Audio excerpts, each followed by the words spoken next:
Hey everyone. Welcome to AfriHeart STORIES, your go-to spot for African tales. Don't forget to like, subscribe and drop a comment. Now sit back and enjoy.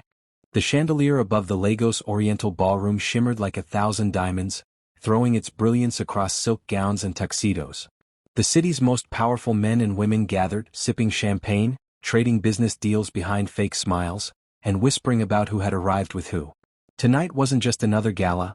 It was the gala hosted by Chief Adewale, one of Nigeria's wealthiest men, and attended by ministers, investors, and socialites eager to be photographed in the right company. The room stirred as the doors swung open. Vanessa walked in, her golden gown clinging like molten metal to every curve of her slim figure. The slit ran dangerously high, revealing toned legs dusted in shimmer. Around her neck, a heavy diamond necklace blazed under the chandelier's light, daring anyone to look away. Phones lifted discreetly. Cameras flashed. Conversations dropped mid-sentence. She had arrived exactly as she planned, an explosion of gold in a sea of safe elegance. "Who is she again?" one society wife whispered to another. "The mistress," the friend hissed back. "Chief Adewale's mistress." Vanessa heard the whispers, but instead of shrinking she straightened her back, her heels clicking deliberately across the marble floor. She smiled knowingly as if the whispers were applause. This was her night. Across the hall, Chief Adewale stiffened when he saw her. At 50, he was still broad-shouldered, his agbada pressed crisp, his face betraying years of both power and indulgence. He hadn't expected Vanessa to make such a dramatic entrance, but she was determined to claim her place beside him tonight. "Adewale," Vanessa purred as she reached him, brushing her manicured fingers over his arm. "You didn't tell me the hall would be so beautiful. But then again, you always save the best surprises for me." The men around him chuckled politely, but their eyes darted, measuring. Adewale forced a smile. "Vanessa," he said lowly, "you look striking." "Striking?" she laughed, tossing her weave over one shoulder. "Chief, you mean unforgettable." She tilted her head proudly as a photographer captured them side by side. But across the hall, society wives exchanged sly smiles. They knew the truth Vanessa didn't. No matter how dazzling, a mistress remained just that. And one woman's absence tonight spoke louder than Vanessa's gown ever could. Where was Iridi? The question lingered silently over the hall like incense. Adewale's wife Iridi had always been a quiet yet commanding presence, graceful, elegant, never needing extravagance to demand attention. Her absence gave Vanessa confidence. She leaned closer to Adewale, her perfume thick in the air. "Relax," she whispered. "They're all watching. This is the moment." He forced another smile. But unease tugged at his chest. Because he knew something Vanessa didn't. His wife had sent him a message. A message that simply read, "On my way." Long before the ballroom, before the whispers and the golden gown, there was a boutique in Surulere. Vanessa had been the girl behind the counter, 24, slim, dark-skinned, with dreams bigger than the racks of imported clothes she folded daily. Life had been unkind. Her father gone, her mother bedridden, bills piling. But she carried herself with ambition, dressing neatly even when her shoes were worn. It was on a humid Saturday that Chief Adewale walked in. He was shopping for his teenage daughter, but his eyes lingered on Vanessa longer than the clothes. "You have a good eye," he told her after she helped him choose a gown.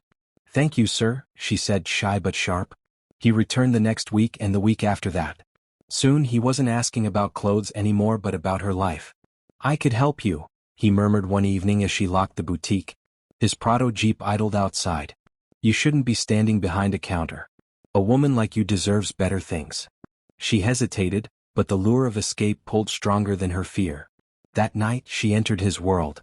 He paid her rent, upgraded her wardrobe, sent her mother to a private hospital. With every gift, his words sank deeper. "One day, Vanessa, it will be you beside me at those banquets. My wife has grown dull. But you bring light." She believed him. She clung to the promise like scripture. So when tonight's gala approached, Vanessa knew it was her chance. She wasn't just the side woman anymore, she was going to claim her rightful place. She had rehearsed her entrance, chosen her gown for maximum impact, and even practiced her smile. She imagined the wives whispering, the men staring, the cameras flashing. This would be the night Chief Adewale's world saw her as the woman he truly wanted. Back in the ballroom, Vanessa leaned against him, sipping champagne like she belonged. She laughed too loudly at his jokes, rested her hand too comfortably on his chest. Around them whispers grew sharper. She's bold, one man muttered. Cheap boldness, his wife replied, hiding a smirk. But Vanessa didn't hear the derision. She only saw the spotlight.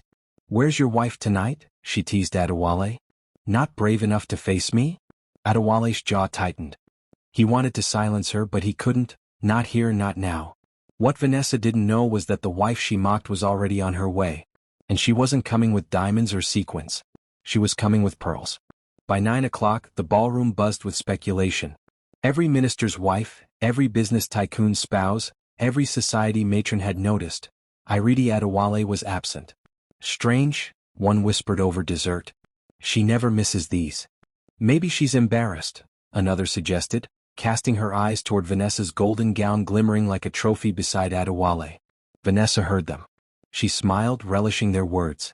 She tilted her head at Adewale and said sweetly, "They're wondering why she's not here. Maybe she's ashamed.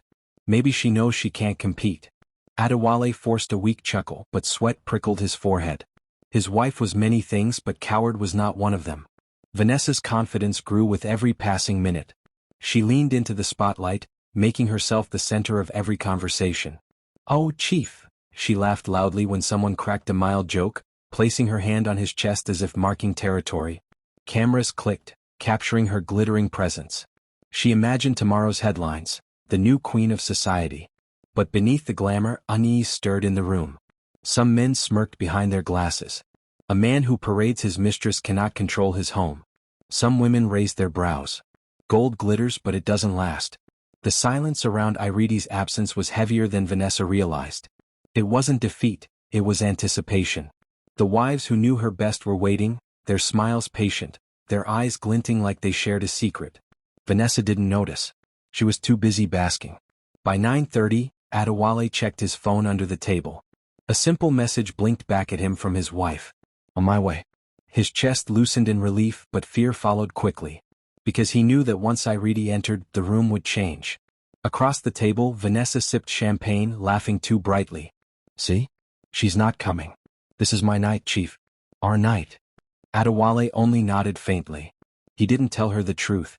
Because some storms announce themselves quietly, like the whisper of pearls in the dark, on their way to shine without noise. The gala hall hummed with polite laughter, clinking glasses, and the shuffle of waiters in white gloves, but Adewale couldn't shake the unease crawling across his skin.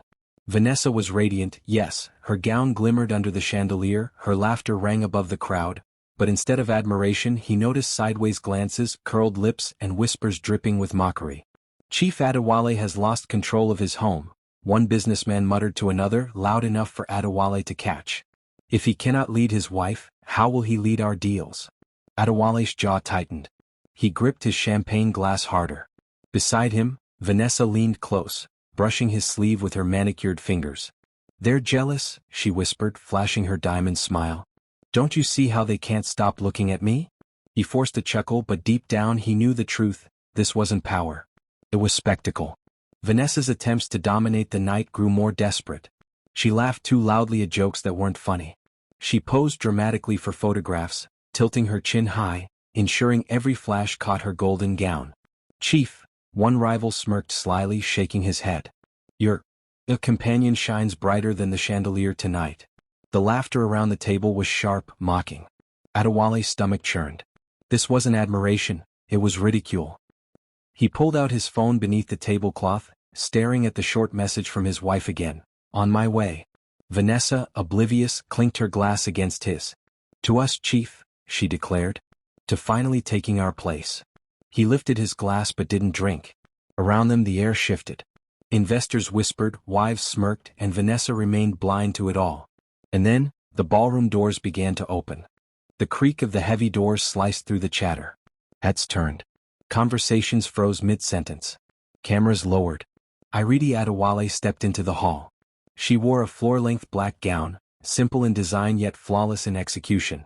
No sequins, no glitter, just sleek fabric that moved like liquid shadows around her frame. But it wasn't the dress that silenced the room.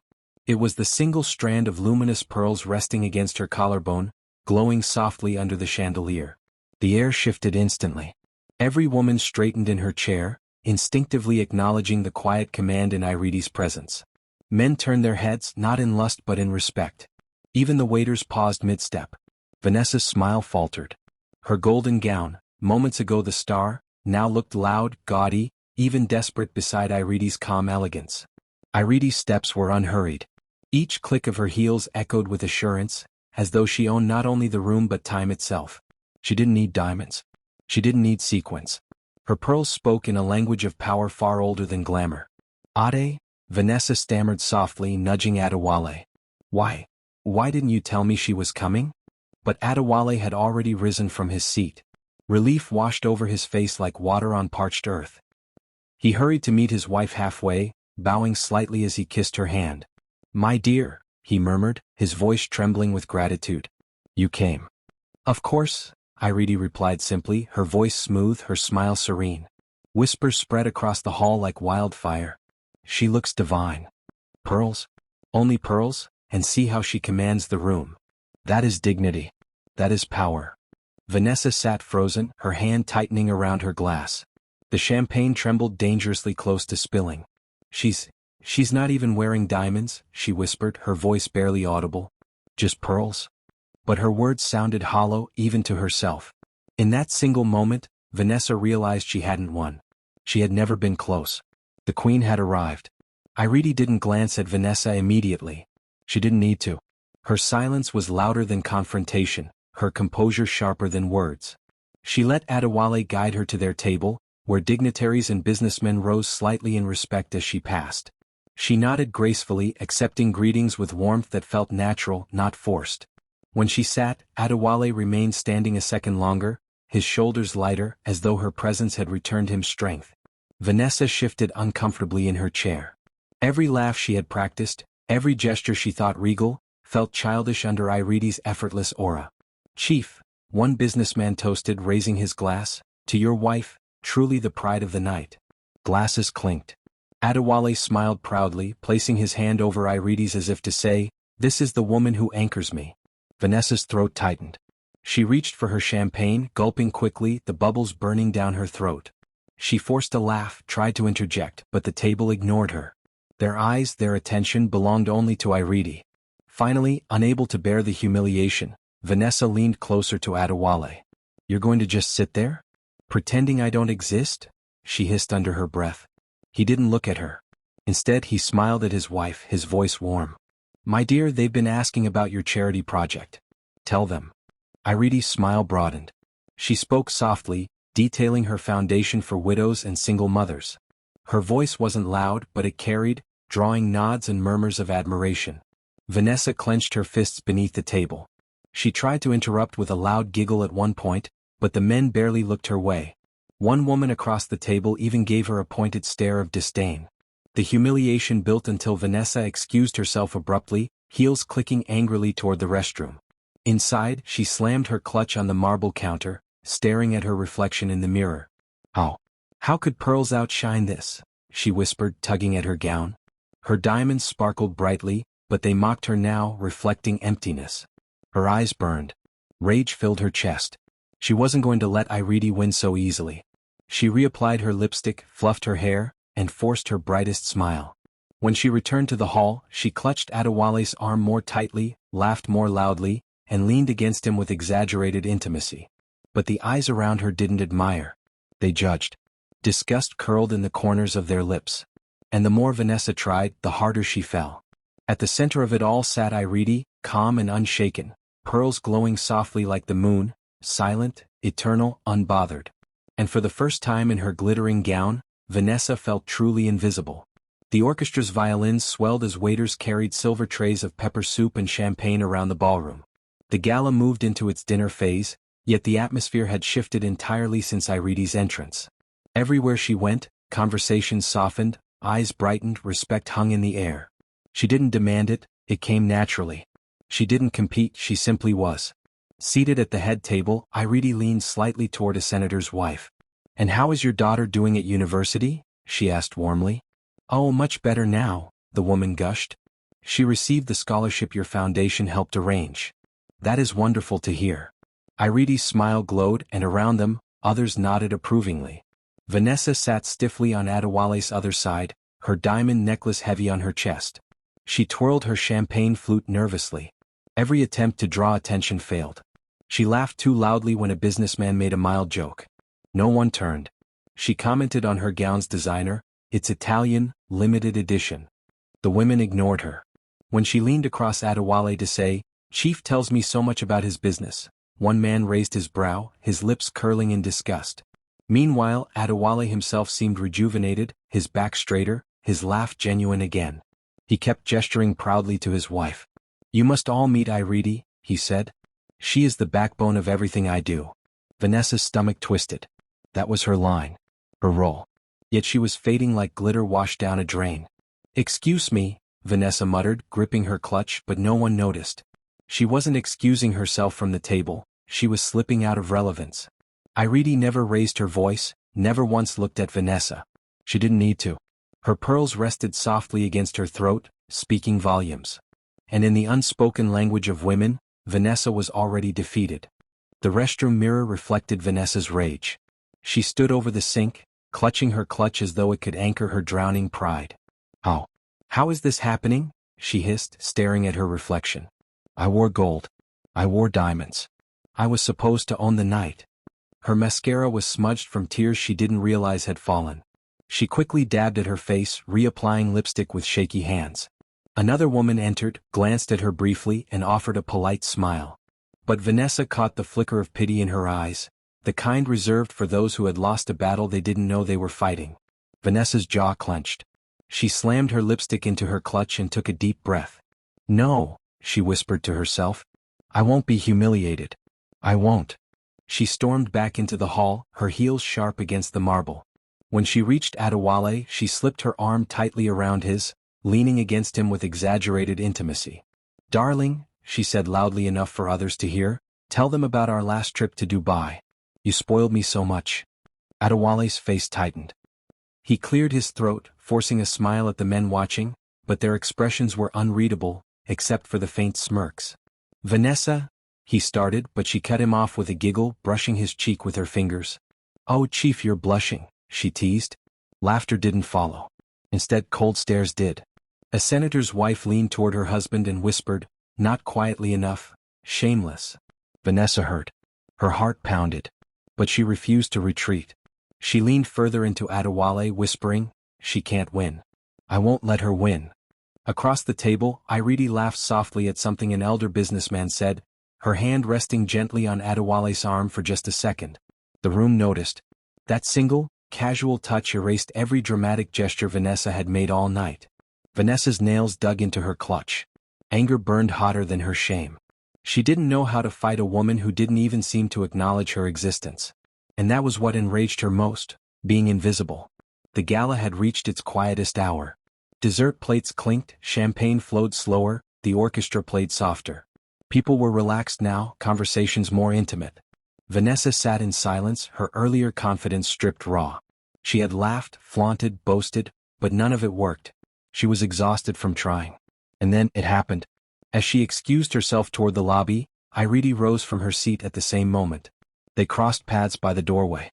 For the first time that night, Iridi turned her gaze directly to Vanessa. It wasn't cruel. It wasn't mocking. Her eyes were calm, steady, and devastatingly sure of themselves. "Shiny things fade," Iridi said softly, her voice like velvet wrapped around steel. "True value lasts." She smiled, warmly, almost kindly, and then walked past, her pearls catching the chandelier's glow. Vanessa froze. Her breath hitched. The words cut deeper than any slap, sharper than any public insult. "Shiny things fade. True value lasts."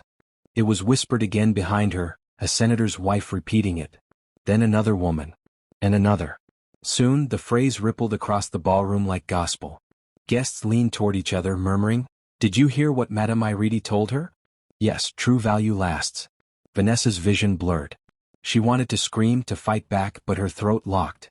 She clutched her clutch tighter, nails biting into leather. Her golden gown suddenly felt like chains, her diamonds like shackles mocking her. "True value lasts," the words rang in her ears. She turned quickly, rushing toward the restroom again, her heels clattering against the floor. She couldn't face the eyes, pitying, mocking, triumphant. In that moment, Vanessa knew, she hadn't just lost the night. She had lost the war she thought she was winning. Because the world didn't remember her gold. They remembered the pearls. The morning sun poured into Adewale's Lekki mansion, but it did nothing to ease the heaviness in his chest. He sat at the long mahogany table in his study, scrolling through endless messages on his phone. Investors, politicians, old friends, all referencing last night's gala. Some congratulated him on his wife's elegance. Others, more blunt, criticized him for allowing Vanessa to tarnish his image. Chief, one text read, "A man who parades his mistress risks parading weakness." Another, "Your wife's entrance salvaged your respect.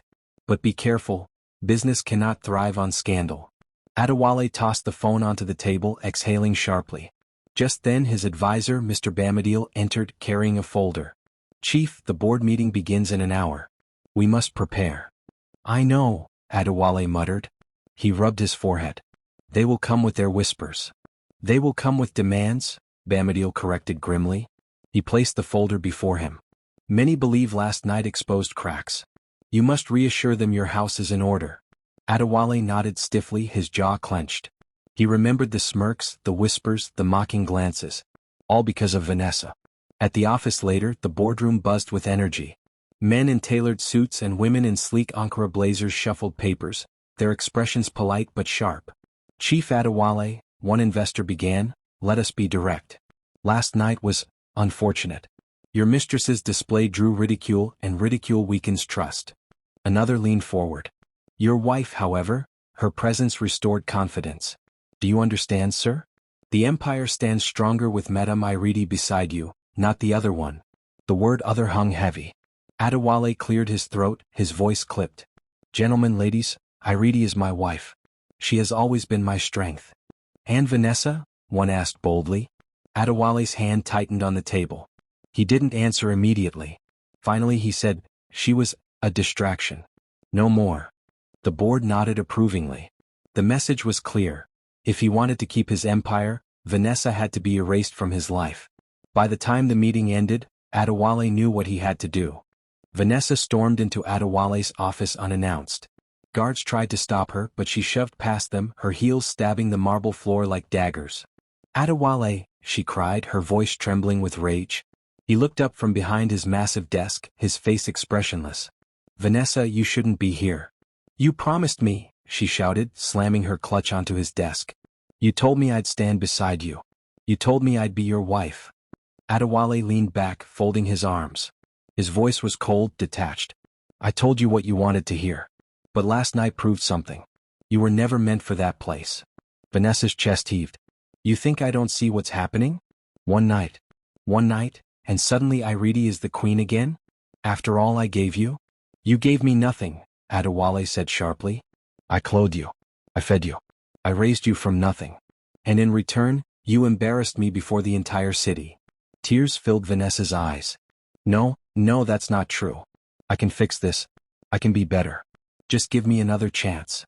He cut her off, his voice final. "There is no other chance. You were a distraction. My wife is my legacy. You," he jabbed a finger toward her, "are finished." Silence. The words struck like gunfire. Vanessa stumbled back, clutching her chest. You can't do this to me. After everything." Adewale pressed a button on his desk. 2 guards entered. "Escort her out."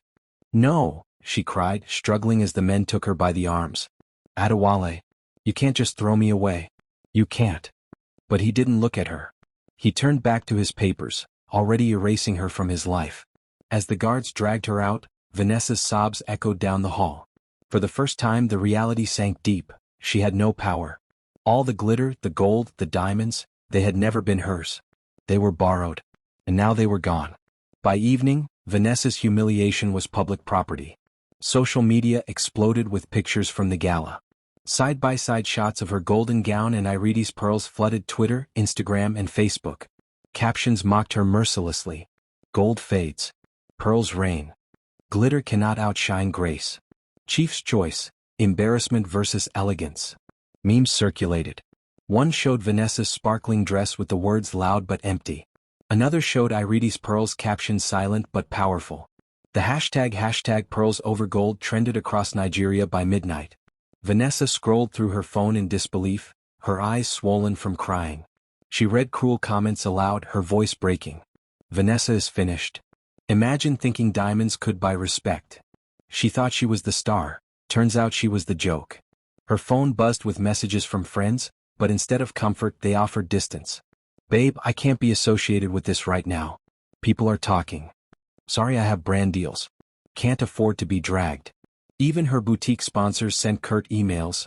Effective immediately, we are discontinuing our partnership. She screamed, throwing her phone across the room. It shattered against the wall, but it couldn't shatter the truth. Her reputation was dead. Meanwhile, Lagos society crowned its queen. Magazines ran headlines. Iridi Adewale, the woman who silenced gold. Talk shows dissected her poise. Young women shared her quote, "Shiny things fade, true value lasts," as their WhatsApp statuses. Vanessa's name became a punchline. Iridi's name became a legacy. At a salon in Victoria Island, two women whispered as they watched the news on TV. Vanessa thought she could replace Iridi, one scoffed. She was a shadow. Pearls don't compete with glitter. By the end of the week, boutiques refused to dress Vanessa. Party invitations dried up. The same society that once envied her now treated her as invisible. And every night, as she lay alone in her apartment, Vanessa replayed the image of Iridi walking in, pearls glowing softly, dignity radiating effortlessly. It haunted her. It defined her. It destroyed her. The Lagos morning breeze carried with it murmurs of admiration, but not for the mistress who once sought the spotlight. Instead, it was Madame Iridi Adewale who filled the air. Across newsstands, glossy magazines displayed her portrait from the gala. A simple black gown, pearls glimmering, eyes calm. The headline read, "Dignity speaks louder than diamonds." On TV talk shows, analysts dissected her presence. It wasn't just the pearls, one host explained. It was her composure. She didn't need to speak loudly. Her silence was power. Young women quoted her line, "Shiny things fade. True value lasts." It spread across Twitter, WhatsApp statuses, and Instagram bios. Meanwhile, Iridi herself remained unbothered by the noise. She sat in her serene Ikoyi home, sipping tea as her teenage daughter braided her hair. "Mummy," the girl said, "everyone is talking about you online." Girls at school were arguing about pearls versus gold. Iridi chuckled softly. "It is not about pearls or gold, my dear. It is about knowing who you are." Her daughter frowned. "So you don't hate that woman? The one in gold?" Iridi shook her head gently. "Hate is heavy. I have no time to carry it. She chose her path. I chose mine." Later that week, Iridi attended a women's leadership forum. The hall erupted in applause as she stepped on stage. Cameras flashed, young women craned their necks to see her. One moderator asked, "Madam, what advice would you give to young women seeking success in a world that values appearances?" Iridi smiled, her pearls catching the light. "Every woman chooses who she wants to be remembered as. Do you want to be remembered for noise, or for value?" The hall erupted. Applause thundered. Tears shimmered in the eyes of some. Her words were quoted in newspapers the next day. By the weekend, churches used her line in sermons. While Vanessa hid from the world, Iridi's wisdom had become Nigeria's anthem. Vanessa's apartment, once filled with designer shoes and champagne bottles, now echoed with silence. She sat cross-legged on the floor, her phone buzzing endlessly with debt alerts. "Auntie," her landlord said sternly at the door, "your rent is due. 3 months. We cannot wait again." She looked up at him, mascara smudged, her golden gown from the gala still crumpled on the couch. "Please just give me time." "Chief will." "Chief." The landlord scoffed. "Madam, that man cut you off. Everyone knows." The door slammed, leaving her trembling. Creditors called. Boutique sponsors dropped her. Even friends refused her messages. She tried pawning her diamond necklace at a jeweler. The man examined it, shook his head. Too flashy, too common. Worth little. Her chest sank. The one symbol of her status was nearly worthless. Days later, she wandered through Balagan Market, her once proud stride reduced to a shuffle. The market women eyed her. Some recognized her. They smirked, whispered, "Nashiwe one replace Madame Iridi?" One laughed. "See him now. Glitter Don fade." Vanessa's throat tightened. She rushed away, clutching her bag. That night, she sat in the dark, replaying the gala in her mind. The laughter. The whispers. The way Iridi's pearls had silenced her completely. Her tears soaked her pillow. For the first time, she admitted to herself, she had built her entire life on borrowed shine. Now stripped bare, she was nothing. Weeks later, Vanessa convinced herself she could claw back into society. I won't let them bury me, she muttered, staring at her reflection in the cracked mirror of her now bare apartment. I'll show them I still belong. She borrowed a gown from an old friend, cheaper fabric but glittery enough to pass in dim light. She styled her hair, painted her lips red and forced a smile. That evening she arrived at an elite birthday party in Victoria Island. Flashing lights, luxury cars, laughter spilling from the hall. As she entered, heads turned. But the reaction wasn't admiration. It was pity. Look who's here, one woman whispered. She still has the nerve, another laughed. Vanessa held her head high, ignoring them. She strode in, pretending confidence. Darling, she greeted loudly to no one in particular, hoping the cameras would capture her. But instead of flashes there were snickers. Phones lifted, yes, but to record her embarrassment. One bold man chuckled, shaking his head. Here comes gold with no shine. Laughter erupted around him. Vanessa froze. Her borrowed gown suddenly felt cheap, her makeup too thick. She tried to smile, but her lips trembled. She left early, stumbling into the night. On Instagram the next morning, her photo circulated again. Caption, when the glitter won't give up, but no one cares. The comments were cruel. Vanessa should rest. Gold is finished. She's chasing shadows. Her comeback had failed spectacularly. Alone in her apartment, Vanessa collapsed onto the floor, sobbing into her borrowed gown. For the first time, she whispered the words she had sworn never to say. I wish I was more like her. And deep down she knew she meant AfriHeart. The charity gala at the Eco Convention Center buzzed with laughter, camera flashes and chatter about donations. This time Vanessa hadn't come. She couldn't. She had no gown, no invite, no courage. But fate played its tricks. Her struggling boutique, now reduced to a tiny roadside shop, had received a small sponsorship to provide dresses for volunteers at the gala. Vanessa had insisted on coming herself, carrying gowns in a black garment bag, hair tied simply, makeup absent. She arrived at the side entrance, unnoticed by most. Gone was the woman of diamonds. Now she was just another vendor.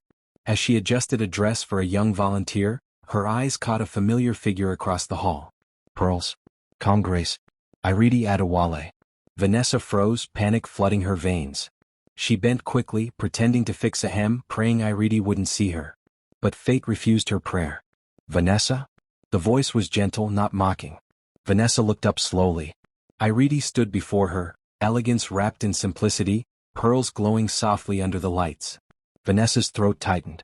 I was just leaving, she stammered. But AfriHeart smiled. Why leave? You're working. That is honorable. Vanessa blinked, confusion cutting through her shame. You're not angry with me? Why should I be? AfriHeart tilted her head. You chose your path. I chose mine. But every woman has a chance to choose again. Vanessa's lips trembled. Choose again?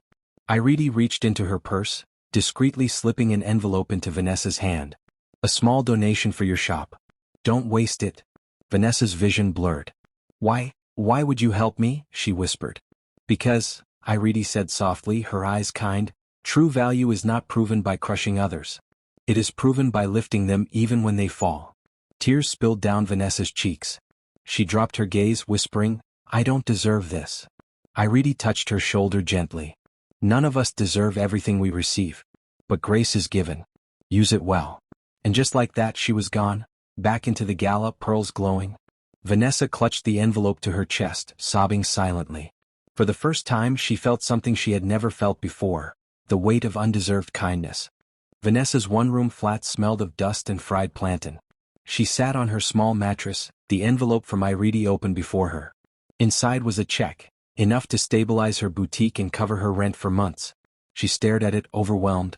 Why? She whispered into the silence. Why would she help me? After everything I tried to take from her? Her mind returned to the night of the gala, the laughter, the whispers, the humiliation. Then to the birthday party, where they mocked her gold without shine. Every memory burned, but none compared to AfriHeart's words. Every woman has a chance to choose again. She thought of her mother's voice from years ago. Vanessa, true beauty is not in gowns or gold. It is in kindness, in work, in peace. She had dismissed those words then. She thought wealth and attention were the only crown worth chasing. Tears spilled freely now. She spoke to the empty room as if confessing. I lost myself. I sold myself for borrowed shine. I thought love was in diamonds. I thought power was in applause. But all of it was a lie. She picked up her cracked mirror, staring at her face. Without makeup, without glamour, she saw the young boutique girl she once was. Ambitious, yes, but innocent. "Who am I?" she whispered. Her phone buzzed with another cruel meme mocking her downfall. She switched it off and tossed it aside. For the first time she didn't feel anger. She felt clarity. She took a notebook from her drawer and began writing. Ideas. Dreams. Goals. Not about being a mistress or a queen of society, but about building something real. On the first page she scribbled, "I will not be the woman who chases borrowed shine. I will be the woman who creates her own light." Her tears fell on the page, smudging the ink, but she didn't stop writing. By dawn, Vanessa knew her story wasn't over. 2 months later, Balagan Market buzzed with its usual chaos. Hawkers shouting prices, buses honking, women bargaining with fire in their voices. But tucked between fabric stalls and shoe vendors stood a small boutique with a handwritten sign, "Authentic Elegance by Vanessa." Inside, Vanessa arranged mannequins dressed in simple but stylish gowns. No glittering sequins. No gaudy diamonds. Just clean lines, soft fabrics, and affordable prices. She tied her natural hair into a bun, her face bare except for a touch of lip gloss. When her first customer entered, a young university girl with a shy smile, Vanessa greeted her warmly. "Welcome, my sister. Come and see. These dresses won't just make you look good. They'll make you feel true to yourself." The girl's eyes lit up. "They're beautiful, and I can actually afford them." "That is the point," Vanessa said softly. "Every woman deserves dignity. Not just the rich." Word spread quickly. Young women, tired of overpriced glamour, flocked to her shop. Slowly business grew. Not grand, not flashy, but steady. One evening, as she closed up, her assistant pointed to a group of girls outside taking selfies in their new dresses. "Madam, see them. They said you inspire them." Vanessa watched, her chest swelling. She whispered, "So this is what it feels like, real value." Later, she sat by candlelight, writing in her notebook again. This time she scribbled, "I don't need to be the mistress of a man to shine. I can shine by helping others find their light." Her phone buzzed with a call from an unknown number. She hesitated, then answered. "Vanessa?" a woman's voice asked. "Yes. This is Aisha. I saw your dresses at the market. I want you to showcase at our Women's Empowerment Fair next month. Your story, it could inspire many." Vanessa's hand trembled. You want me to showcase?" "Yes," the woman replied warmly. "Not just your dresses, your journey." When the call ended, Vanessa sat in stunned silence. For the first time in years she felt not shame but pride. Her pearls weren't around her neck. They were inside her now, born out of pain, polished by grace. The gala lights shimmered once more inside the Lagos Oriental Ballroom, just as they had months ago. The chandeliers glowed golden, champagne glasses clinked, and the hum of society's most powerful filled the air. Yet tonight's atmosphere was different. There was no tension of whispered scandals, no mocking eyes searching for spectacle. Instead, the air buzzed with anticipation of another fundraiser, this time dedicated to women's empowerment, an initiative championed by Madame Iridi Adewale herself. Vanessa stood at the edge of the hall, her palms clammy, her heart pounding against her chest. She wasn't in gold tonight. No diamonds clung to her neck. No sequined fabric screamed for attention. Instead, she wore one of her own designs, a simple, flowing navy blue gown, cinched neatly at the waist. Her hair was styled naturally in a bun, her face glowing with soft, minimal makeup. Still, as she adjusted the strap of her dress, doubt gnawed at her. What if they laugh again? What if I don't belong here even now? "Madame Vanessa," whispered Aisha, the organizer who had invited her to showcase her dresses. "Relax. You've earned your place here. Tonight, you are not someone's mistress. You are a designer, a businesswoman, and an example." Vanessa exhaled slowly. She nodded, forcing a smile. Her small boutique had grown in quiet ways. Young women wore her gowns to interviews, graduations, and weddings. Her designs didn't scream wealth, they whispered dignity. And now, her work had earned her an invitation back into the very world that once mocked her. "Still," she whispered under her breath, "will they ever see me as more than that girl in gold?" The announcement came, "Ladies and gentlemen, please welcome Madame Iridi Adewale, patron of the Women's Empowerment Fund." And just like that, the hall hushed. Iridi walked in. Pearls again, always pearls. A cream-colored gown this time, elegant in its simplicity, pearls glowing softly at her throat. Her poise was unchanged. Her aura was untouchable. The crowd leaned in, clapped, and smiled as she took her place on stage. Vanessa's throat tightened. Memories flooded, her own glittering entrance months ago, the laughter, the whispers, the moment Iridi's pearls silenced her completely. Her knees threatened to buckle. She almost turned to leave. But then Iridi's gaze swept the room. Their eyes met. For a heartbeat, Vanessa froze. But unlike before, there was no mockery in Iridi's eyes. No silent dismissal. Just calm recognition. After the keynote speeches and applause, guests mingled again. Investors discussed deals, wives admired gowns, young women whispered about role models. Vanessa stood in a corner, sipping water, trying not to draw attention. And then she heard it. "Vanessa?" The voice was smooth, calm, familiar. She turned. Iridi stood before her, pearls gleaming. The crowd seemed to fade away. Vanessa swallowed hard. "Madam? Good evening." Iridi's lips curved into a gentle smile. "Your gown. It's beautiful. Did you design it yourself?" Vanessa's eyes widened. Yes, I did. From my boutique." "I thought so," Iridi said. "It carries something different. Simplicity. Strength. A kind of dignity." Vanessa's eyes filled with tears. "Thank you. That means everything to me." For a moment, silence stretched between them. Then Vanessa's voice cracked softly. "I need to say this. I'm sorry. For everything. For trying to take what wasn't mine. For the arrogance, the noise. I see it now. I was chasing shadows." Iridi's gaze was steady, kind. "Vanessa, the past is past. What matters is who you choose to be now." Vanessa blinked rapidly, fighting tears. "I don't want to be remembered for gold anymore. I want to build something real. Something lasting." "You already are," Iridi said gently. She touched her pearls lightly. "True shine doesn't come from what hangs on our necks, but from what we carry inside. Tonight I see you shining." The words hit Vanessa harder than any insult ever could, but this time they didn't wound. They healed. A few women nearby had overheard the exchange. Instead of mockery, their eyes were soft, respectful. Whispers floated. "That's Vanessa? She's different now. She looks graceful. Her dress, simple but elegant." For the first time, the whispers didn't sting. They didn't cut. They lifted. Later that night, as the program featured young designers, Vanessa's gowns were showcased on stage. Models walked gracefully in her creations. Clean, elegant, dignified designs. The crowd applauded warmly. And when Vanessa was called forward, she stepped onto the stage, her voice trembling but clear.